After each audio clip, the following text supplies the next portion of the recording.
So yesterday we covered physical changes. Today we are going to cover chemical changes. I do want to make a note that if you are trying to send me a message, please use my official Northside email, not Schoology. I just don't check it. That's, then I have too much stuff everywhere. Please send it to the maria.ogura@nisd.net, and I will answer your questions from that email, not Schoology. So chemical changes. Chemical changes affect all matter except, light is not matter, but including rocks, like we talked on last Thursday on weathering, erosion, and deposition. But it can affect everything. It just depends on the chemical composition of the things you're putting together. But we can put white marbles and black marbles together and nothing happens. There's no chemical reaction. It's a physical change, but not a chemical reaction. We can put sugar in water and there's no reaction. We just have water molecules and sugar molecules floating around in the same glass. But sometimes we can mix chemicals together and we can get a reaction. So let's look at what are those instances that happens. So this is just a reminder that we do have our CDB on Thursday. And so what I'm hoping, since if you're in one of the pre-AP AP classes, first, second, third, and sixth period, is that you take the test on Thursday and then we're going to do the FRQ on Friday. If you're in my regular classes, which is 4th, 5th, and 8th, then we're going to take the test Thursday, and you also have Friday. And then starting next week, for the folks who are in-house, we are going to have a new seating chart because I'm getting pretty full in some classes. So this is the same TEK we're working under. You need to be able to tell the difference between the physical and chemical changes in matter. When, just when matter is changed just physically or matter is changed chemically. And remember, everything, if you look around your house, your room, everything you see is made up of matter. It's made up of atoms. So what kind of the working definition for chemical change is when a chemical changes into something different. So this log is made up of chemicals, and during a burning, a change happens and you end up with something different. You end up with smoke that went out into the atmosphere, and we end up with ash at the bottom of your fireplace or wherever it is that it's burning. This is not what we started with. We can't take water and wet this ash and hope to make this log again, okay? This is something different than what we started with.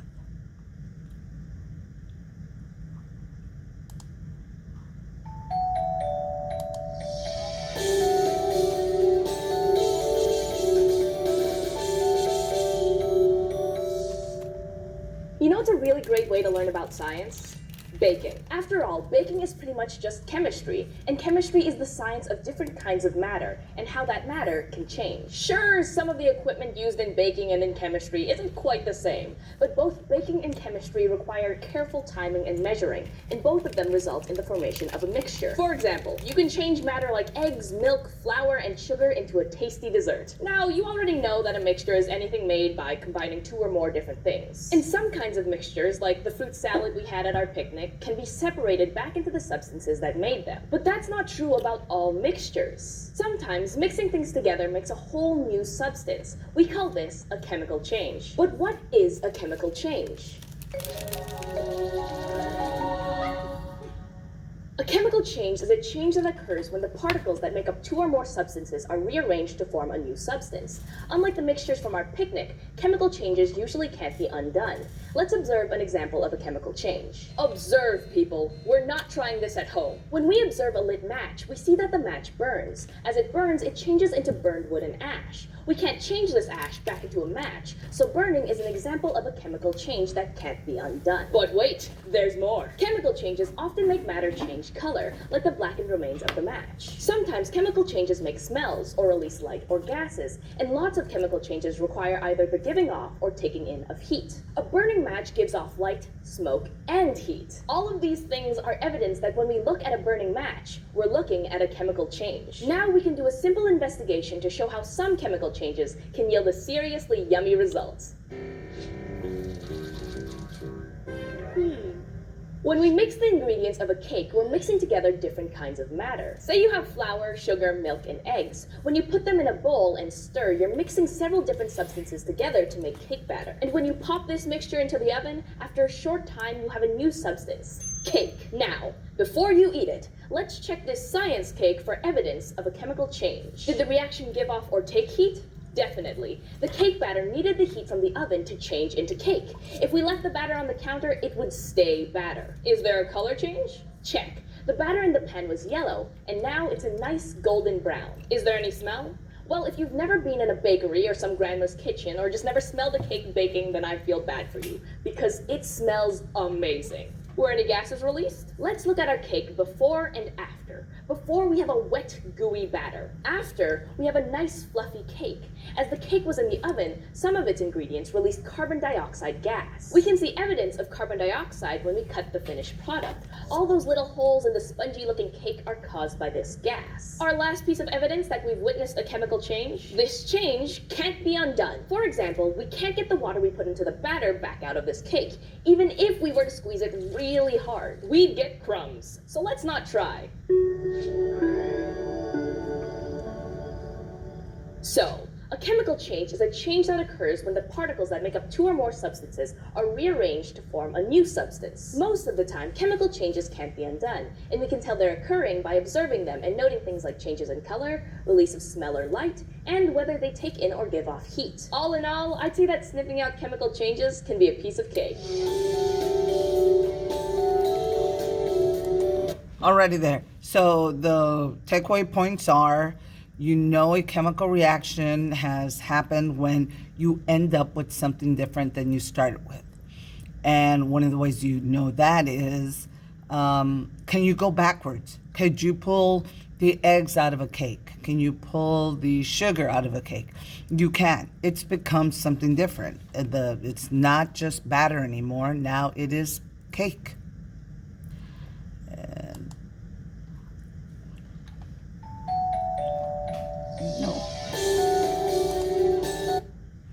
Alrighty, so here are some examples that have to do with chemical changes. If you see these things, you just say, yeah, that's a chemical change.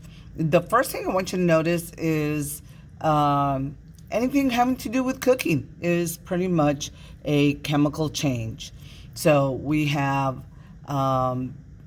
burning wood, and look, if you're making a pizza or you go to one of those pizzerias where they are burning wood, a little oven, and they're actually burning wood, cooking an egg, so cooking, baking,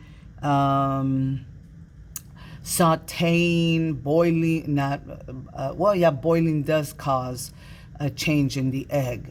You start with an egg where it's clear and the yellow and it's runny, and then you put it in the hot water and it changes. So cooking an egg, whether you're frying it or you're boiling it, what these things have in common is the addition of heat. Heat changes things, okay? Rusting, we start with a piece of iron and then it rusts. That rust you have now, that is not the same as the iron. it changed. The iron atoms where the rust occurs, it combined with the oxygen in the atmosphere and created rust. You can't scrape off that rust and pat it back down and think it'll be iron again. That's not going to work. Rotting of food is considered a chemical change. Again, we can't make this banana, firm and yellow and not rotted anymore. Or that hot dog you left out overnight, and by the morning it's full of salmonella. You can't go backwards on those things. And then some of these, hopefully you know automatically, like when fireworks happen, you can't go back, like the match. You can't say like, well, let's put these fireworks back together and they'll work again. We'll pop them again. That won't happen. And then the old volcano of vinegar and baking soda mixture. So I will drop these, or I already have actually, into your interactive notebook, which we'll review tomorrow. And again, these are kind of some main things you should consider when you're giving a question and the example. But this is what we know: chemical changes. It's not reversible. Once this paper has burned, I can't just straighten it out or whatever, and it's just like it was before. When you mix chemicals, you started with this and you end up with that. Something new. It looks different, smells different. And then the change is not just a change of state. It didn't go just from being a solid to being a liquid. There's clear liquid in here, and they're pouring a clear liquid in there, but yet what it's making is something that's really yellow. Well, that's new. That's different, because if it weren't a chemical change, this clear liquid would stay clear. This clear liquid being poured in would stay clear. But here we have something totally new being produced. That's a chemical reaction. Okay, so this is usually what we teach our kids every year on how to remember whether there was a chemical change or not. And again, I'll drop this into the notes. It's city girls love their phones. City girls love their phones. Okay, so if you mix two things together and you see this happen, you should say, that was a chemical reaction.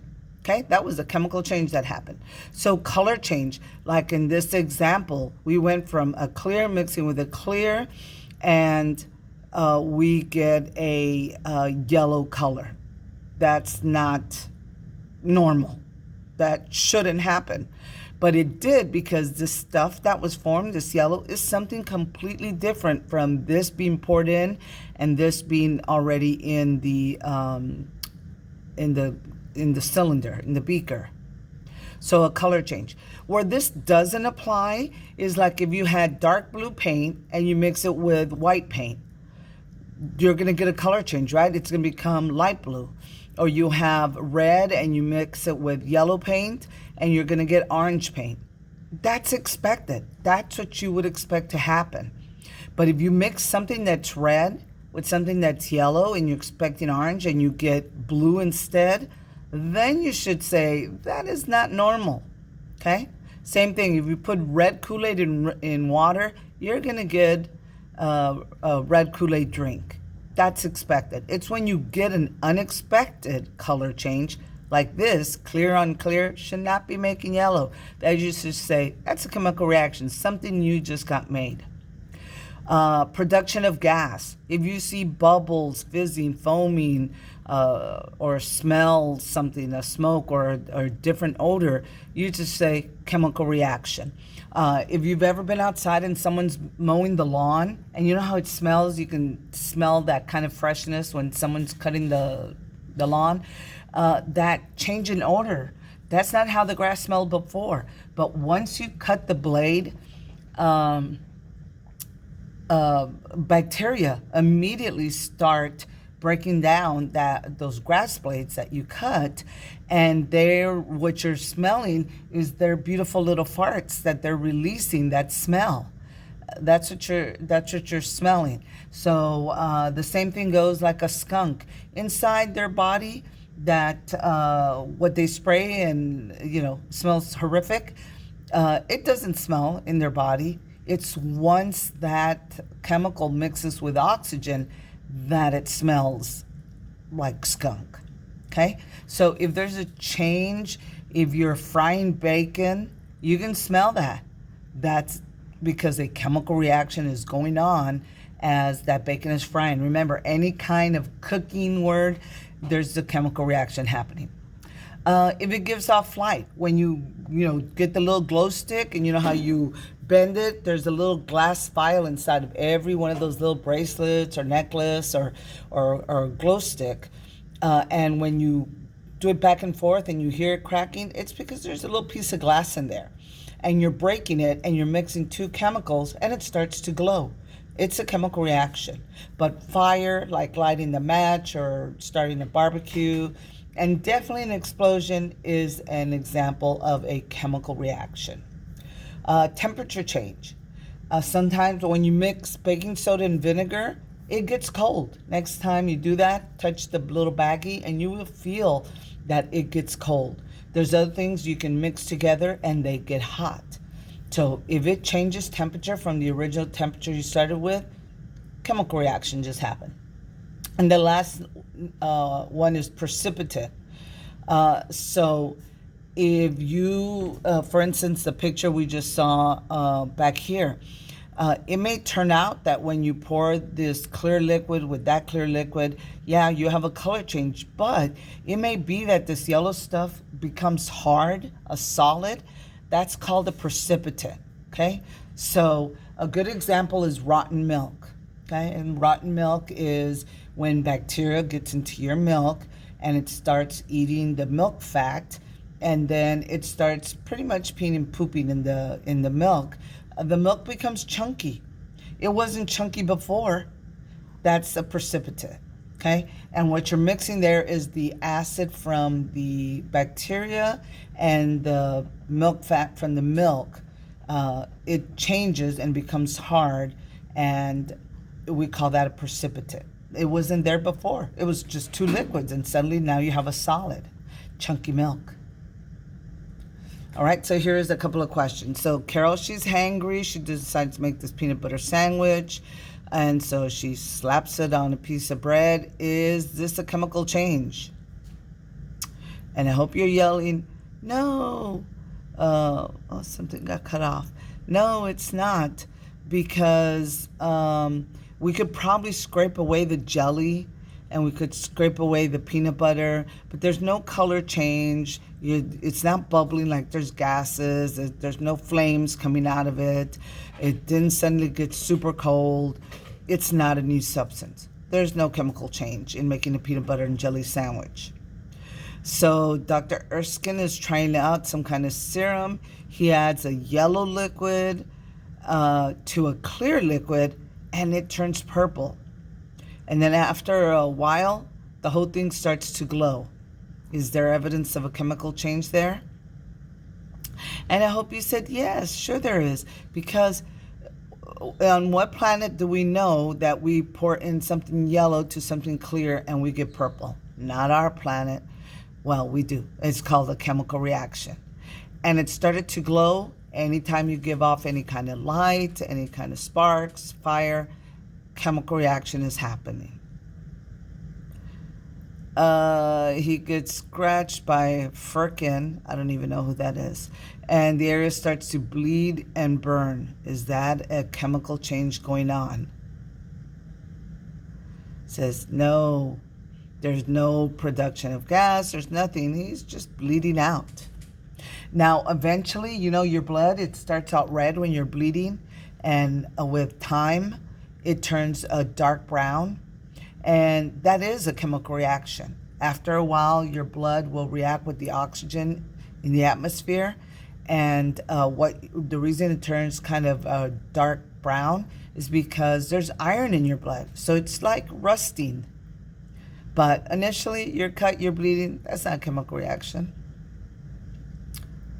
Is this a chemical change? So Dr. Strange opens a portal in the middle of the street. There was an explosion and the temperature in the area dropped. When the portal closed, small flakes fell to the street. Is that an example of a chemical reaction happening by Dr. Strange doing this. And yes, there was light. There was an explosion. The temperature changed. It got colder. It hadn't done that before. And now we have these flakes falling from the sky.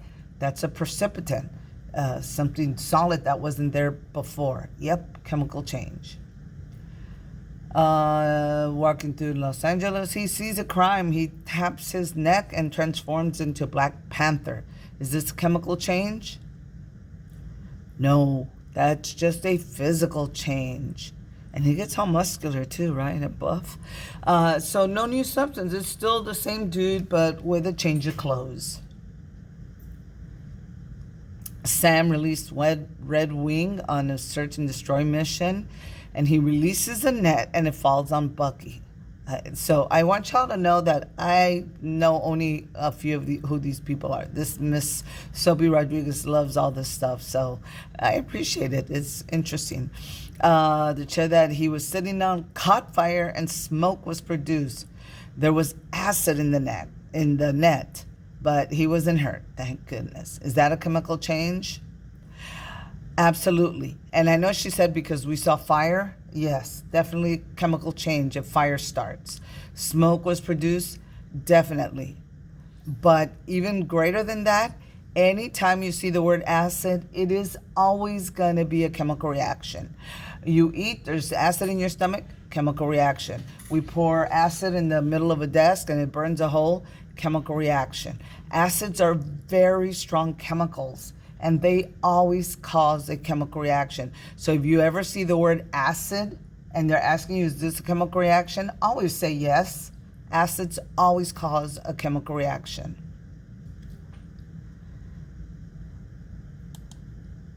Today we are learning about physical and chemical changes. Now, a physical change is a change in the size, shape, or state of matter of a substance. The important thing is that in a physical change, no new substance is being created. Take this piece of paper, for example. If you grabbed a pair of scissors and cut the paper in half, well, now the paper would be a different shape, but it's still just paper. You haven't created any new substance, and so cutting is just an example of a physical change. Here's another. No matter what you do to this ball of slime, whether you pull it, push it, twist it, or bend it, it's still just a ball of slime. So pushing, pulling, bending, and twisting are all just examples of physical change. Here's another. If you take an ice cube and put it on a hot pan, you can see it quickly melt into a puddle of water. But even though the puddle looks very different than the ice cube, they're both just types of water. No new substance is being created, and so the melting of an ice cube is just a physical change. In contrast, a chemical change is a change in which one kind of matter changes into a different kind of matter. Say instead of cutting the paper, we decided to take a candle and burn the paper. Well, as you watch the paper burn, what you're seeing happen is a chemical change. A new substance is being created. When you burn paper, the paper is turning into both ash, which you might see on the floor, and the smoke that you see going up in the air. And because paper is turning into these new substances, this is an example of a chemical change. Here's another one you've probably seen before. Fireworks are an example of a chemical change. Fireworks are made by taking an explosive powder like this and lighting it on fire. This turns it into the bright gases and explosions you see in the air. And because the powder is turning into these exploding gases, this is an example of a chemical change. Now here is one more you're definitely familiar with. You can watch as we pour baking soda into a cup of vinegar. Do you see all those bubbles filling the cup? That's a gas or a new substance being created. And because something new is being created, this is an example of a chemical change. Now there's some signs or clues we can look for to tell if a chemical change has taken place. First, you can look for a change in color, like we saw with the fireworks, when the dark powder turned into bright explosions. You can also look to see if the change produced a smell. Another clue is if it releases gas, like we saw happening during that baking soda and vinegar reaction. Finally, you can look for a change in temperature. And we're not talking about temperature that changes the state of matter. We're talking about if you do something and it releases a lot of heat, like an explosion. Let's look at some of these together. Watch as this person cracks an egg into a bowl. Well, which of the following clues for a chemical change do you see happening? Well, the color is not changing, there's no smell released, there's no gas released, and the temperature is not changing. In fact, all that's happening is we're changing the shape and size of the egg. So cracking an egg is an example of a physical change. What about when we put that egg on a pan and start to cook it? Well, what signs of a chemical change do you see happening here? You can see that the color is changing as the egg goes from clear to white. Also, if you were standing in the room, you could probably smell the egg because it's producing a smell. These clues show us that cooking an egg is a chemical change. What about this? Watch as this person swings an axe and cracks this piece of wood in half. What type of change is this? Well, nothing new is being created. The log is just being split into two pieces, and changing the shape or size of something is an example of a physical change. Now here's one more. This is a close-up video of metal rusting. It takes place over several days. What clues do you see happening here? Well, you can see a change in color as the metal becomes red and brown, and this is a clue that the rusting of metal is a chemical change. Now it's time for you to practice on your own. Watch as this person smashes an ice cube. What type of change is taking place? Well, all this person is doing is changing the size and shape of an ice cube. This is a physical change. What about this? What change is happening when you burn wood in a fireplace? Well, you can see that the wood is changing color. It's becoming white and black as it burns. This is also releasing a lot of heat. These are some indicators that this is a chemical change. What about this? When you boil a pot of water on the stove, what type of change is happening? Well, when you boil water, the liquid is turning into a gas. But changing the state of matter is not creating a new substance. A change in the state of matter is just a physical change. And now here's one last one. When I cut this cucumber into thin slices, what type of change is happening? Well, this one was pretty clear. Nothing new is being created. All that's happening is the shape of the cucumber is changing. This is an example of a physical change. So from today, remember, physical changes are changes in size, shape, or the state of matter. But with a physical change, no new substance is created. In contrast, a chemical change is a change where one type of matter changes into a different type of matter. Alrighty. Today we are learning. Oh, there we go. So you have an exit question. You have a short chemical changes assignment, and so yesterday, I don't think I did in your class, but I started checking everybody's grades, and I noticed that even though I've been saying every day, go finish any missing work, you're not doing it. So Thursday and Friday, whether you're here in class or not, is when I'm going to start calling your parents and say, I've been telling your child every day to go and do their work when we're done, and obviously you're not doing them. So put the pedal to the metal. Don't let me transfer all those zeros over. And that is the end of our assignment today, or our notes today. Go forth and do your assignments and have a wonderful day. Bye-bye.